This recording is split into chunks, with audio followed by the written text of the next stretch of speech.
Le changement le plus important dans le nouvel exécutif est la suppression du poste de vice-ministre de la Défense nationale et la non-désignation d'un ministre de la Défense de plein exercice. La fonction revient donc au président de la République.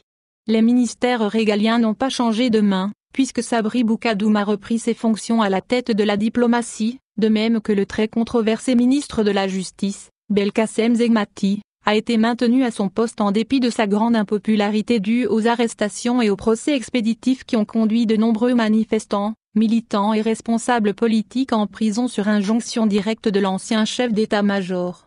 Le ministère de l'Intérieur a été confié à un homme de confiance du chef de l'État auquel avait échu le ministère de l'Habitat après la démission forcée de Bouteflika. Le successeur de Salah Eddine Damoun est un proche de Tebboune.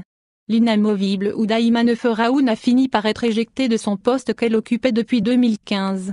Nommée par Saïd Bouteflika, elle a été maintenue malgré sa gestion catastrophique du très sensible secteur des nouvelles technologies de l'information et de la communication. Un dernier classement mondial des performances Internet a placé l'Algérie avant-dernière, derrière des pays soit en guerre soit pauvres, à l'instar de la Somalie et du Rwanda.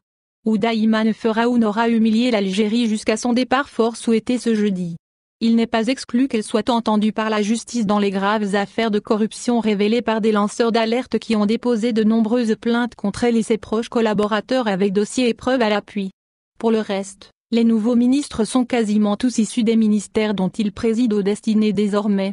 On note le retour de Sid Ahmed Ferrouki au département de la pêche et la désignation de ministres jeunes et peu connus du grand public. L'annonce du nouveau gouvernement intervient en même temps que la libération de plusieurs dizaines de détenus d'opinion injustement incarcérés, dont le Moudjahid Lakhdar Bourgaha et le général à la retraite Hossein Ben Hadid, gravement malade. Un geste par lequel Abdelmadjid Tebboune et Abdelaziz Djorad semblent avoir voulu faire accepter le nouvel exécutif, à la veille du 46e vendredi de manifestation.